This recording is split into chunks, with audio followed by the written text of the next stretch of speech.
నిజామాబాద్ జిల్లా కేంద్రంలో తరతరాలుగా ఊర పండుగను సర్వ సమాజ్ ఆధ్వర్యంలో నిర్వహిస్తారు. దేవతామూర్తులను మామిడి కట్టె ద్వారా తయారు చేసి ఊరేగింపు నిర్వహిస్తారు.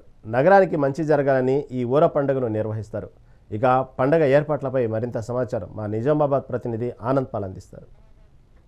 ఊర పండుగను సుమారుగా 100 సంవత్సరాల నుంచి ఆనవాయితీగా సర్వ సమాజ్ ఆధ్వర్యంలో నిర్వహిస్తూ ఉంటారు. అయితే దేవతామూర్తులను ప్రత్యేకంగా తయారు చేసి వీటిని ఊరేగింపుగా చేస్తూ ఉంటారు. అయితే ఇదే అంశంపై మనతో మాట్లాడడానికి సర్వ సమాజ్ సభ్యులు ఉన్నారు, వారితో మాట్లాడే ప్రయత్నం చేద్దాం.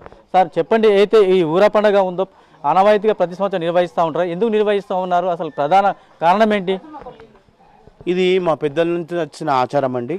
ఎందుకంటే అప్పుడు కలరా గత్తరా అని చెప్పేసి మాయరోగాలు వచ్చిండే వెంటనే మా యొక్క పెద్ద మనుషులు అందరూ కూడా ఒక నిర్ణయం మేరకు ఒక సర్వసమాజ కమిటీ అనేది ఏర్పడిన తర్వాత ఇలా అమ్మవారి యొక్క విగ్రహాలను మన యొక్క శివార్లలో నెలకొల్పాలని చెప్పేసి ఆలోచనతో విగ్రహాలు తయారు చేయించడం జరిగింది. ఆ తయారు చేయించిన సందర్భంలో ఈ కలరా గత్తర మాయమైపోయింది.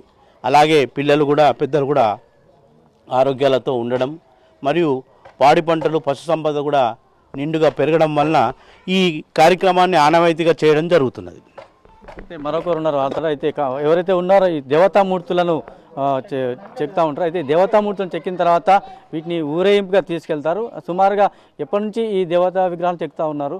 ఈ విగ్రహాలు అసలు ఏమేమి పేర్లు ఉన్నాయి ఏంటి చెప్పండి, మీరు ఎలా ఫీల్ అవుతూ ఉన్నారు చెక్కడానికి? ఈ అమ్మవారి ఊరవండుగ కార్యక్రమము బండారు పోషి నుంచి మొదలవుతుంది.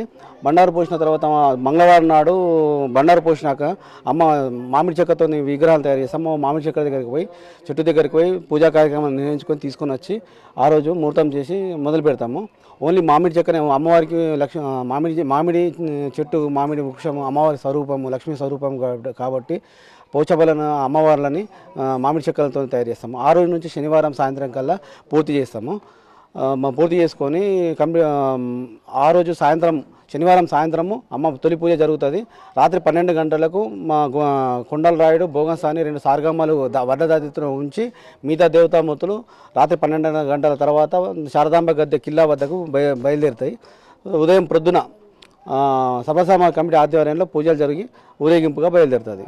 ఈ అవకాశం ఇచ్చిన అసలు ఇదే అవకాశం మాకు చెక్కడానికి మా మూర్తులు తయారడానికి మేమే మా వంశవృక్షంతో వంశం పారపర్యంగా నడుస్తుంది కాబట్టి ఇది మొత్తం ఐదుగురు వంశస్థులను కలిసి చేస్తాము.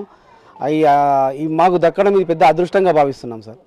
అయితే నిజామాబాద్ నగరంలో ఊర పండుగను తరతరాలుగా నిర్వహిస్తూ ఉన్నారు. దీనికోసం కూడా విగ్రహమూర్తులను తయారు చేసి ఊరేగించేందుకు చేస్తూ ఉన్నారు.